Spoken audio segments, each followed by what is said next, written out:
Have you had enough of Facebook leads that only waste your sales team's time? You know the type, tire kickers, no budget, just want to see what's out there? What if I told you the problem isn't Facebook itself, it's how you're using it to generate those leads? Today, I'll show you the exact strategy we use to turn cold Facebook ad traffic into qualified prospects, like the ones who actually show up to appointments and buy properties. After generating tens of thousands of new home sales leads across the country and having some of the country's leading developers close over 1% of Facebook ad inquiries directly into property sales, I think it's fair to say we've cracked the code on running Facebook ads for new home sales. Let me show you how we do it so you don't make the same mistakes we did when we were starting out. Here's what's happening right now for many property developers trying to leverage Facebook for their new home sales ads. Facebook and their ad partners are pushing lead form ads hard. Why is that? Well, it's because lead forms get leads fast, they make Facebook look good to advertisers, and they keep users on Facebook, which means for the platform, more ad revenue. And you know marketing agencies love them since they take minutes to set up, require zero development work, show quick results, and they look good in reports. But here's the real cost. Leads that do come through are often unengaged, often uninterested, and sometimes, in the case of a few of our clients, we'll actually argue with them that they made an inquiry in the first place.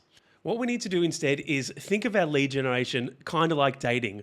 Lead form ads are the equivalent of a booty call on a Friday night at 8 p.m, whereas you want the guy who plans the picnic 3 days in advance, scoops tickets to your favorite local band, then arrives at your doorstep to pick you up. In the same way, we want leads to put in work to qualify themselves before we send them to the sales teams.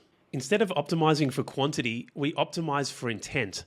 That's why we don't use lead forms, because they offer instant gratification, there's zero research or engagement with your marketing material or content, and the form comes auto-filled with their details already pre-filled, and with 2 clicks, the inquiry is submitted.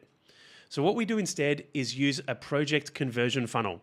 That gets users off the ad networks, it has them engage with the content and gets them excited about the project, and then they have to manually type out all of their personal information, usually on the mobile phone, which is a giant pain in the ass using their thumbs. And then finally, we run them through a multi-step qualification process. Okay, so this is what a well-optimized lead generation and qualification process actually looks like. Think of each step here like a filter that progressively removes tire kickers. First, they'll show initial interest by leaving Facebook itself. Prospects will land on a mobile optimized conversion funnel where they'll actively engage with content and learn about the project. Now, the primary qualification occurs when the user clicks through multiple steps to get to the inquiry form, types out their first name, last name, email address, and phone number, selects a budget range, and then submits the inquiry. Prospects are then redirected to our lead enrichment questionnaire, where they'll answer 6 to 7 additional questions and spend even more time with your brand. When this process is implemented correctly, it delivers a reduction in unqualified leads, better quality prospects, higher sales team satisfaction, and ultimately more sales, which is what it's all about after all. By the way, if you're finding this useful, make sure you drop a like, subscribe, and hit me up with a comment. It'll really help the channel grow. All right, so now you know how to run Facebook ads for your project the right way. But here's the thing. Even with qualified leads rolling in, there's a major challenge that many new home sellers face. It's that many prospects just aren't ready to buy immediately. They have objections, they face obstacles, they need nurturing. And let's face it, if you're relying on your sales team to do this manually, you'll see a lot of sales slipping through the cracks.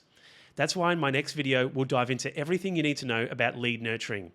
This is especially important if you're getting leads but struggling with conversion, dealing with many I'm not ready yet prospects, trying to scale your sales processes, or looking to automate your follow-up.